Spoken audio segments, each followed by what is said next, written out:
journal. Madame, Monsieur, bon dimanche et bienvenue dans votre journal magazine de 13h30, rendez-vous d'information, d'analyse et de proximité pour écouter l'actualité autrement et vous faire vivre l'information à la une de ce journal. Coup de poing dans le monde du travail, les ministres de l'Emploi et du Travail partent à la chasse aux irrégularités dans les sociétés de placement du personnel, contrats, conditions de travail et respect des droits des employés. Rien n'a échappé aux contrôleurs. Certaines structures sont même menacées de fermeture. Images et commentaires dans ce journal. À Kinsuka, nous sommes ici à Kinshasa. La pêche devient une véritable pêche en difficulté. Avec la baisse spectaculaire des eaux en saison sèche, les pêcheurs peinent à joindre le deux bouts.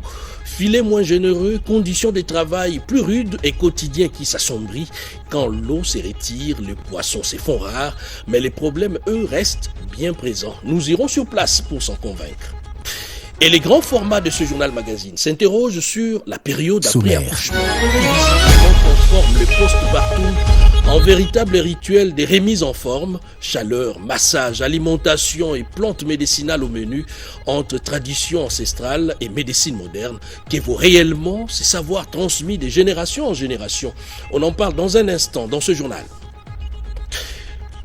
Tout d'abord, place à l'actualité.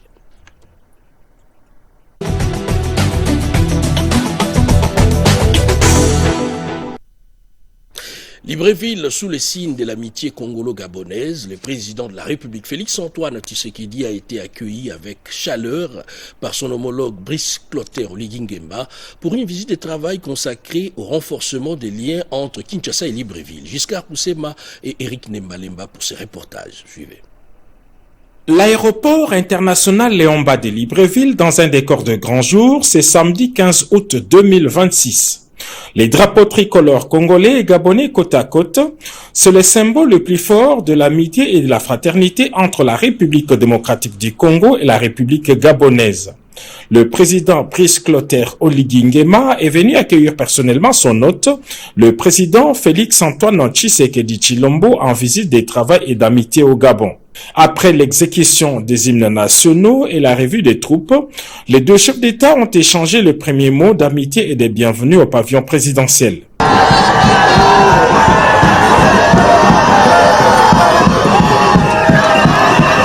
Premier geste d'amitié et de fraternité, le président Félix-Antoine Tshisekedi Tshilombo et son homologue ont partagé la même limousine pour une parade présidentielle dans une effervescence totale de leurs compatriotes. Après ces moments conviviaux, le président de la République démocratique du Congo s'est directement rendu au mausolée du président Léomba, le tout premier président de la République gabonaise, en hommage à la mémoire de ce père de la nation. Il est ainsi le tout premier chef d'État étranger à s'incliner devant la tombe du président Mba depuis la réhabilitation de ces sites mémoriels. C'est au palais de la Rénovation que les deux chefs d'État ont eu l'entretien officiel en tête-à-tête dans une ambiance empreinte de cordialité et d'ouverture. Au menu de leurs échanges, les renforcements de la coopération bilatérale avec en toile de fond, des perspectives économiques et diplomatiques profitables aux deux peuples. Excellence, Monsieur le Président de la République démocratique du Congo, chers frères, Mesdames et Messieurs, c'est avec un réel plaisir que je vous reçois aujourd'hui à Libreville, Libreville-la-Belle, dans le cadre du renforcement de la consolidation des excellentes relations de fraternité et d'amitié et de coopération qui unissent la République gabonaise et la République démocratique du Congo. Cette visite officielle intervient également dans le contexte des célébrations de la fête nationale du 17 août, donnant ainsi une dimension particulière à votre présence aux côtés du peuple gabonais. Au cours de cette visite, nous avons eu des entretiens cordiaux, fraternels et empreints d'une parfaite convergence de vues. Nous avons saisi cette occasion pour examiner les grandes questions d'intérêt commun, tant sur le plan bilatéral, régional et international. Au-delà des questions économiques, la diplomatie, Les deux dirigeants ont supervisé la cérémonie des signatures par leurs ministres respectifs des mémorandums d'entente et des deux accords dont celui sur l'exemption réciproque des visas. Le président Félix Tshisekedi a dit avoir trouvé en son homologue un partenaire fiable. Nous avons eu des échanges très intéressants et je ne vais pas revenir dessus. Vous aviez vraiment bien détaillé les choses, mais nous avons mis un accent particulier sur la nécessité de paix et de stabilité. Car sans ces deux éléments, la paix et la stabilité, il faut oublier le développement. Je me réjouis d'avoir, à travers le président Oligui Nguema, un partenaire à la fois pour la paix et pour le développement. Il a exactement la même vision que moi sur ce qu'il faut faire pour nos pays. Donc, commencer d'abord à davantage resserrer nos liens, nous appuyer sur ce que nous avons en commun afin de le solidifier, de le renforcer, et ensuite répondre aux besoins de nos populations. Cette visite de travail et d'amitié intervient dans un contexte marqué par la célébration de la fête nationale de l'indépendance. Le président Félix Tshisekedi sera parmi les chefs d'État invités pour les festivités et témoin de la mise en service de plusieurs infrastructures publiques. Entre-temps, le président Oligui Nguema a assuré le soutien total de son pays à la candidature congolaise de Madame Juliana Amato Lumumba au poste de secrétaire général de la francophonie. Et j'en parlais tout à l'heure dans le titre, le monde du travail congolais passe sous la loupe. À Kinshasa, les ministres de l'Emploi et du Travail, Ferdinand Massamba Ouamassamba, serre la vis aux sociétés de placement du personnel accusées de ne pas respecter les normes du travail, contrat droit de travailleur et conformité. Le contrôle promet d'être sans complaisance. Willy Atounakov.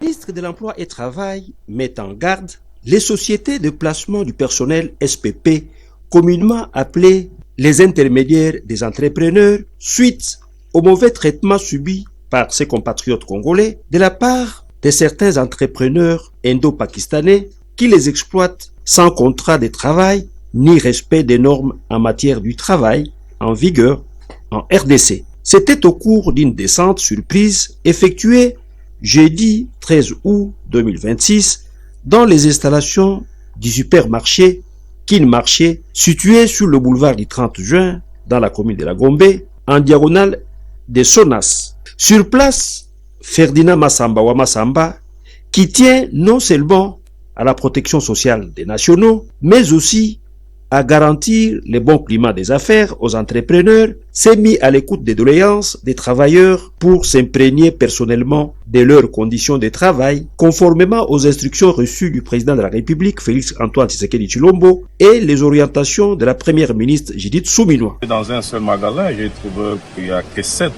Congolais qui ont signé un contrat direct avec l'entreprise, mais les restes, il y a au moins 7 services privés de placement qui placent les gens là.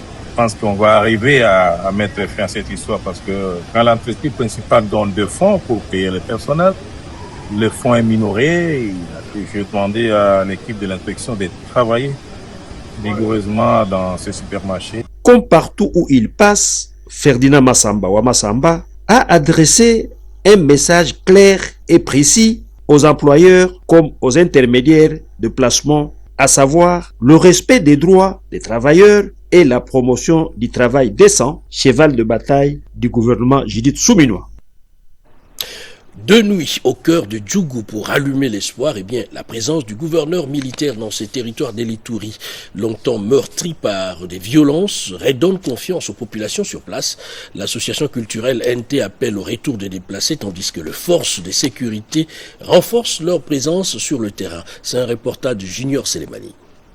L'air est à la paix au retour pour les populations de Djougou. L'association culturelle NT, regroupant tous les peuples Hema, salue la récente tournée du gouvernement militaire dans la région. Selon maître Jean-Claude Ngadjoulé Ateni, cette visite de l'autorité provinciale constitue un geste hautement louable pour une population profondément éprouvée par les conflits armés. Il voit un signal fort d'engagement en faveur de la restauration de la paix et de l'autorité de l'État. Le directoire national de l'association culturelle NT, regroupant tous les peuples Hema, salue avec satisfaction et reconnaissance la visite de son Excellence Monsieur le gouverneur militaire de la province de l'Ituri, le général-major Gabi Kassongo Mulumba, dans le territoire de Djougou, en chefferie de Bahema Badjere, en secteur de Walendou Djatsi, précisément en chef-lieu du territoire à Djougou, à Fataki et à Boulé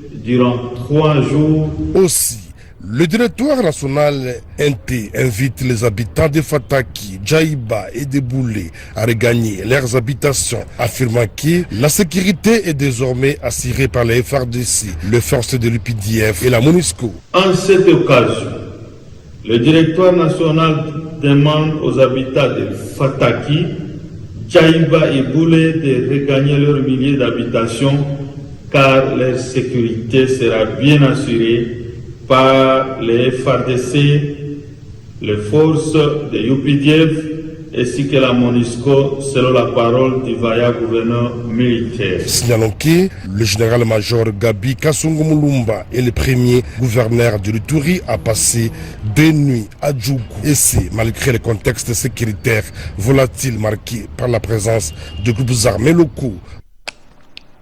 Et à Fungurume, cap sur l'école, fourniture scolaire aux élèves et messages forts aux parents. La gouverneure du Lualaba, Fifi Masuka Saini, dit non au mariage précoce et oui à la scolarisation des enfants. D'autres précisions dans ces reportages suivants. Poursuivant son périple dans la commune rurale de Fungurume, Fifi Masuka Saini a mené un certain nombre d'activités le mercredi 12 août 2026. Parmi celles-ci, la dotation d'un lot important de fournitures scolaires aux élèves en prévision de la rentrée scolaire 2026-2027. En face de la maison communale, comme partout où elle est passée, Fifi Masuka Saini a motivé les enfants et les sensibilisé à rêver grand sur le banc de l'école pour un avenir meilleur. Tous les enfants doivent aller où? Il faut aller où? Ça n'est suivi la prise des directions pour Kassolondo à l'église méthodiste unie où cette fois-ci, elle a échangé avec les femmes religieuses pour enfin chuter à l'église Alliance chrétienne internationale où elle a rencontré les femmes des églises pentecôtistes et des réveils ainsi que celles musulmanes. Partout, les messages de Marie-Thérèse Masuka Saini ont suivi les mêmes enchaînements de la sensibilisation à la scolarisation et à l'assainissement en passant par l'appel à la prise de conscience patriotique afin de barrer la route aux fauteurs des troubles.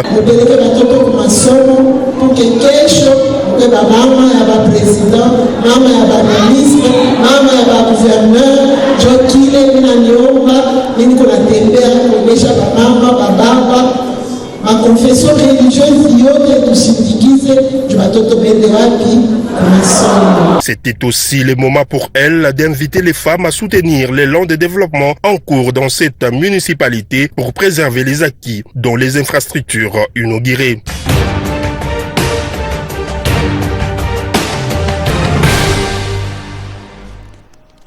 Place aux activités de la semaine du président de la République, un peu avec Pierre Kibambeso-Mouissa.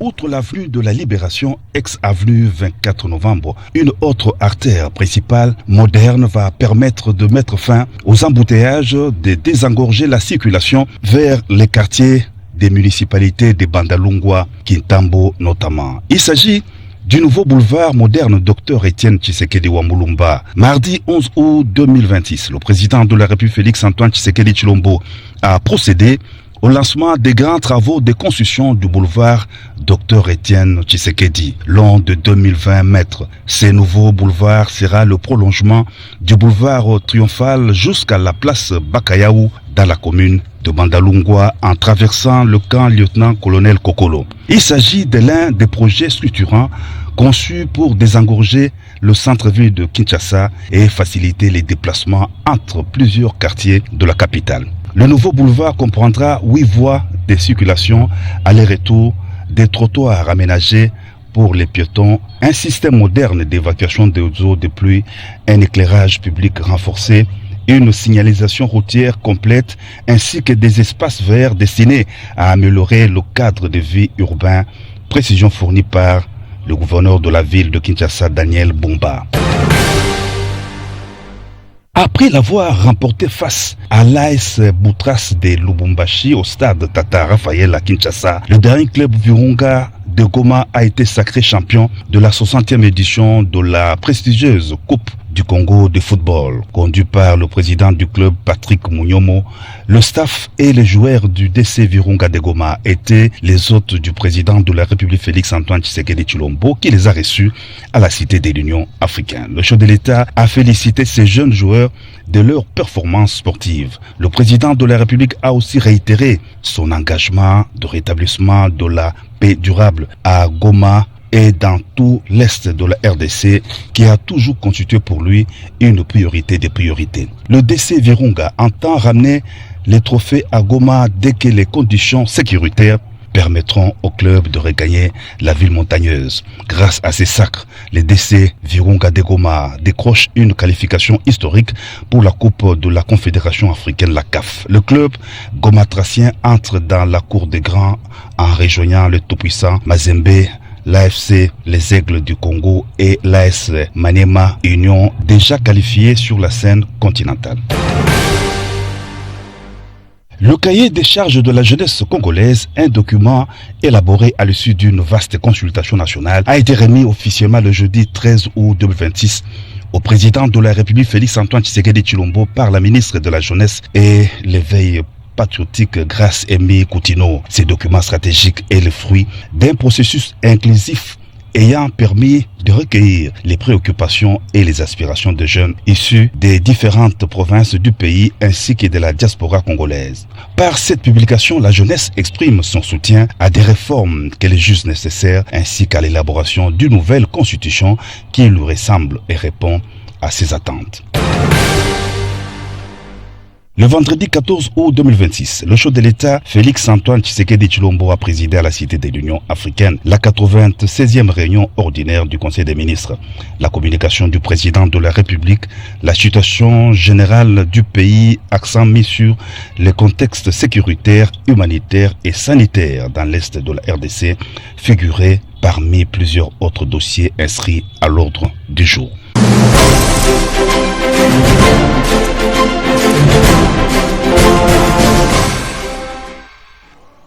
Une semaine riche en temps fort, journée internationale de gauchers, supplémentation en micro, surtout nutriments, mais aussi diplôme honoris causa à la première ministre. Retour sur l'essentiel de l'actualité en 5 minutes avec Constance Manangalelo. Quelques événements ont retenu notre attention dans la semaine qui s'achève.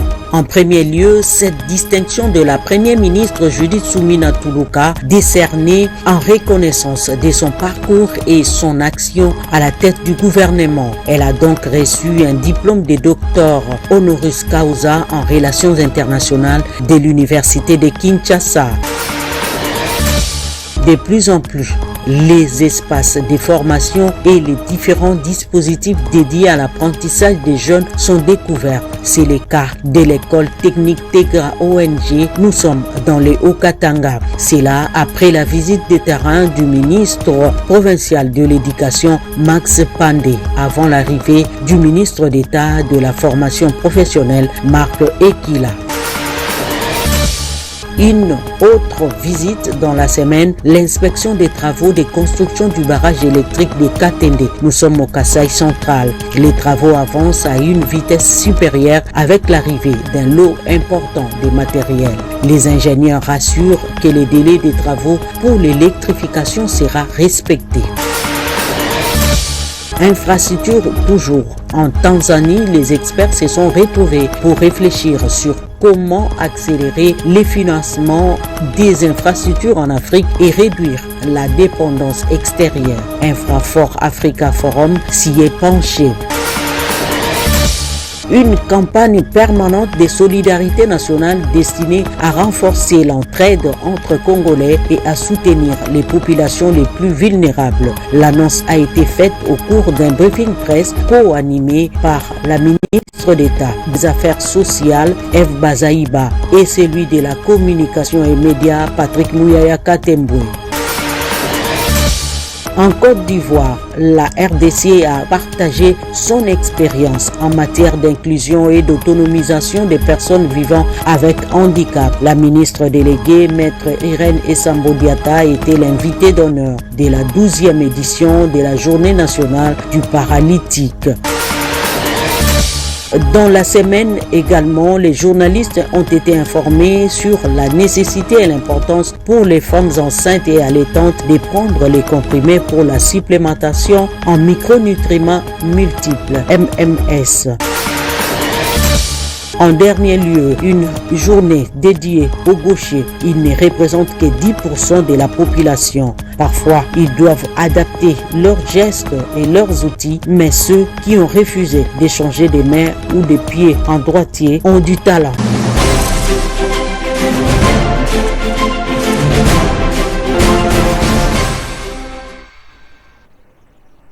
À Kinshasa, nous sommes ici à Kinshasa, les fleuves se retirent et les pêcheurs peinent à joindre les deux bouts. En saison sèche, la baisse des eaux bouleverse leur quotidien et complique davantage leur activité. Immersion au cœur de leurs difficultés à travers ces reportages de Diane Balaka. Suivez. À Kinshasa, la saison sèche dévoile les entrailles du fleuve Congo, ici autour de l'île Kiwidi, à Kinshasa, pêcheurs dans la commune de Ngaliema, coupant le courant en 1000 morceaux. Les centaines de pêcheurs qui dépendent de ces cours d'eau pour nourrir leur famille voient leurs conditions de vie se précariser brutalement. En cette période de la saison sèche, les pêcheurs affrontent de graves difficultés.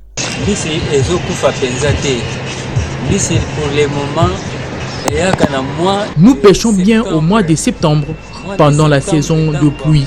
Quand l'eau a bordé à ces moments, il y a beaucoup de poissons. Pour le moment, les rochers découverts et courants violents abîment les filets de pêche fragiles. Que le gouvernement nous aide avec les filets.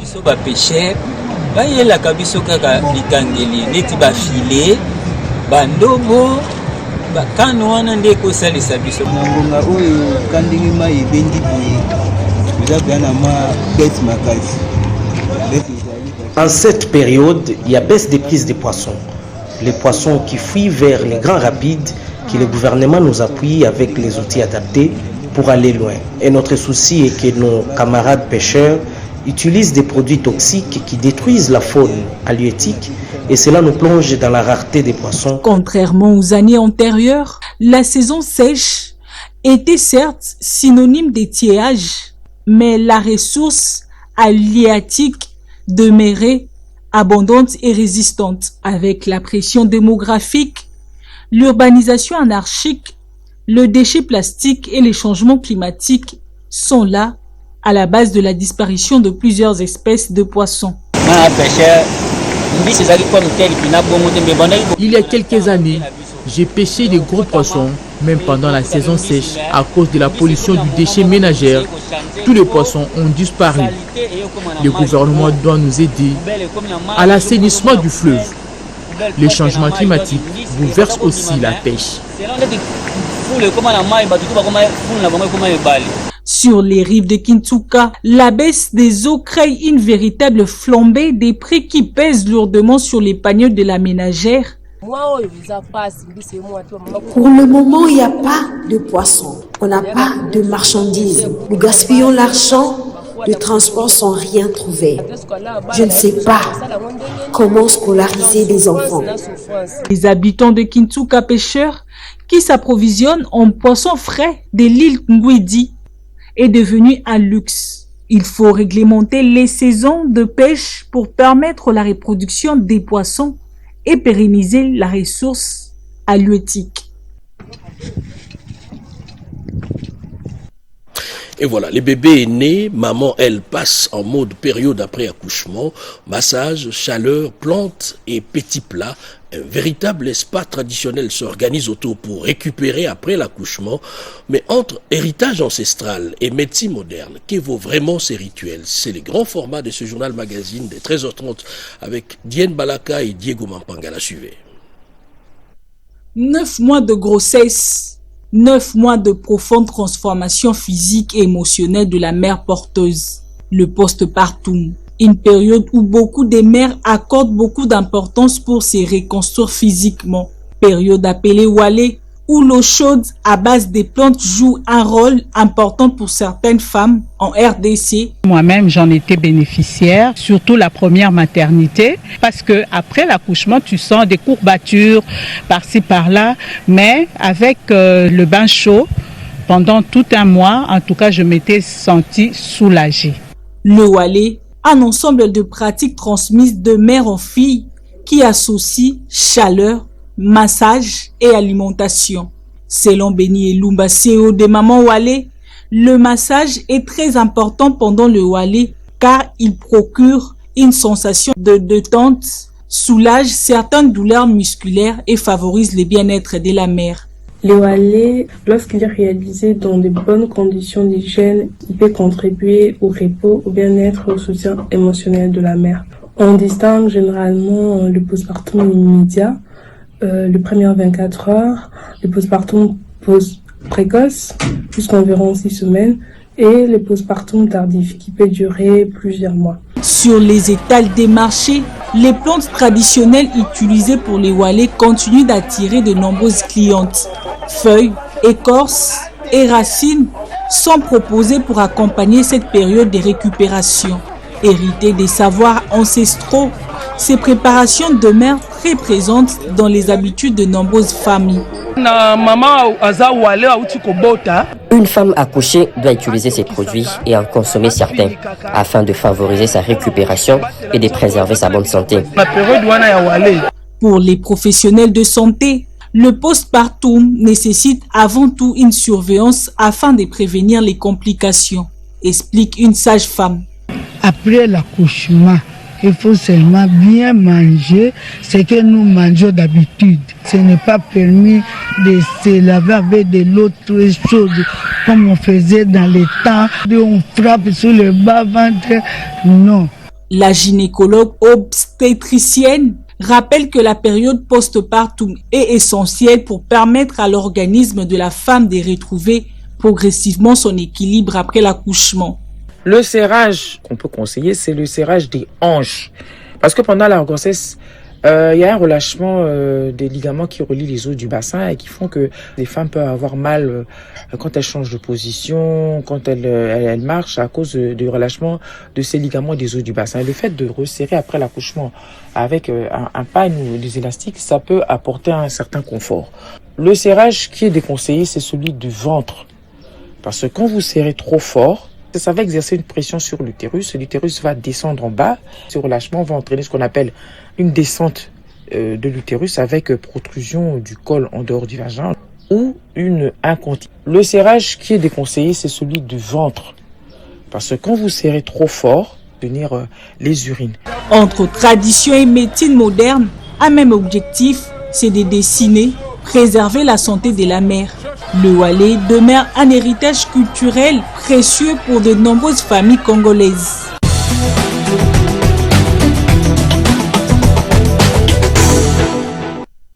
Direction Rungu dans le Haut-Touélé où les vacances parlementaires prennent les allures des chantiers. En chefferie Médjé par exemple, le député provincial Jacques Sangba apporte des outils agricoles et des tôles pour construire 3 écoles au bénéfice direct des communautés sur place. Images et commentaires. C'est après avoir fait un parcours de combattant sur une route qui n'accorde aucune chance à ses usagers, à la suite de son état de délabrement très avancé, que le député de proximité, honorable Jacques Sangba Nekimbo, a atteint la chefferie Médjé Mango en territoire de Rungu. Ici, en reconnaissance, c'est une population en liesse qui se mobilise pour lui réserver un accueil sans précédent. 3 jours durant, l'élu de Rungu à l'Assemblée provinciale est resté aux côtés de sa base afin de s'informer imprégné de vraies réalités qui feront partie de son rapport de vacances parlementaires. À cette population, l'honorable Jacques Sangba transmet les messages d'espoir du gouverneur Jean Bakomi Togambou qui, derrière le chef de l'État, s'engage à redonner sourire par les travaux de réhabilitation de la route déjà programmée. Il y a eu des gouvernements passés qui ne songeaient pas à réhabiliter cette route. Et pour cela, nous disons d'abord merci beaucoup au chef de l'État, mais particulièrement merci au gouverneur de la province, Jean Bakomi Togambou, qui a songé à la population de la chefferie Medjemango. Comme partout où il est passé, et au nom de la fondation qui porte son nom, Jacques Sangba Nekimbu offre un kit complet d'instruments musicaux modernes à la paroisse catholique Saint-Jérôme. À la population, il octroie un lot important d'outils aratoires, pioches, brouettes, machettes et autres encore. Des tôles en quantité suffisante sont remises pour la construction des 3 écoles de métiers. Un autre geste haut symbolique posé par les députés d'Espoir, c'est sa proximité avec le peuple autochtone pygmée vivant dans cette partie de sa base électorale naturelle. La mission de l'honorable Jacques Sangba dans la chefferie Medjemango était un moment empreinte de communion, de partage, de complicité et de consolation à cette population qui souffre d'un enclavement de plusieurs décennies. Et à Kananga, dans le Kasaï central, l'appel au dialogue national se veut désormais sans frontières. Les sénateurs Jean Tshisekedi Kabasele sollicitent un soutien massif, national comme international, à l'initiative du chef de l'État. Les détails dans ces reportages. Cette initiative de dialogue national du chef de l'État pourrait contribuer, selon le sénateur Jean Tshisekedi Kabasele, à mettre fin à l'instabilité persistante dans l'est de la RDC, qui est alimentée par des violations répétées du cessez-le-feu et la prolifération des groupes armés soutenus par l'exploitation illicite des ressources naturelles. Et c'est la femme qui en paye un lourd tribut. Au cours des différents meetings populaires qu'il a animés, cet élu des élus de l'UDPS en appelle au soutien de tout le monde au niveau national et international, surtout toute sa base du Kasaï central. Au siège de la fédération du parti présidentiel à Kananga, le sénateur Jean Tshisekedi Kabasele a également appelé au soutien de sa bataille pour le changement de la constitution.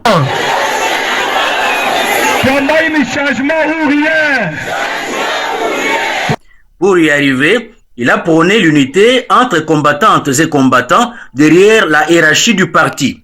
Le message a été vulgarisé dans ses états-majors de sa fondation à Kananga 1 et Kananga 2 et d'autres cellules de la ville. Une causerie morale dans la cour royale avec le chef de groupement Kanyuka autour des questions liées au développement du Kasaï central a bouclé sa journée. Le Kouilou, les centenaires de l'église, se poursuit en grande pompe. Quelques jours après, il prend Monseigneur José Moko Ekanga pose ses valises à Mouilambongo pour célébrer ce dimanche les 100 ans de la paroisse Sainte-Thérèse de l'Enfant Jésus. C'est un commentaire de Diane Balaka. 100 ans d'histoire, de foi et de communion chrétienne, la paroisse Sainte-Thérèse de l'Enfant Jésus du doyenné des Mouilambongo s'apprête à célébrer son centenaire. À la veille de cette grande célébration, Monseigneur José Moko Ekanga, évêque du Diofaï, arrivé ce samedi 15 août 2026 à Mouilambongo, accueilli par une foule de fidèles. À son arrivée, Monseigneur José Moko Ekanga s'est d'abord incliné devant le tabernacle de l'église avant de recevoir les bouquets de fleurs offerts par les communautés de la paroisse. Devant les bâtiments scolaires de l'Institut de Mouilambongo, l'évêque a ensuite accordé sa bénédiction aux fidèles venus nombreux l'accueillir. Une ambiance festive, entretenue notamment par les Minganji Pende, a marqué cette soirée d'accueil. Plusieurs invités de marque ont déjà rejoint Mouilambongo, parmi lesquels les sénateurs Willy Itusundala ainsi que des différentes délégations venues prendre part à cette célébration. Prenant la parole, le secrétaire chancelier a annoncé le programme de la célébration du centenaire avec le début de la messe solennelle fixée à 9h ce dimanche. Et voilà, ainsi s'achève ce journal magazine. De l'actualité nationale aux réalités de proximité, nous avons partagé l'essentiel, mais surtout l'essentiel de ce qui fait votre quotidien à vous. Merci de votre fidélité. Rendez-vous à 19h avec Eric Abamba, 20h Sandra Nyangui et 23h Robert Ndaye. Bonne journée dominicale chez vous.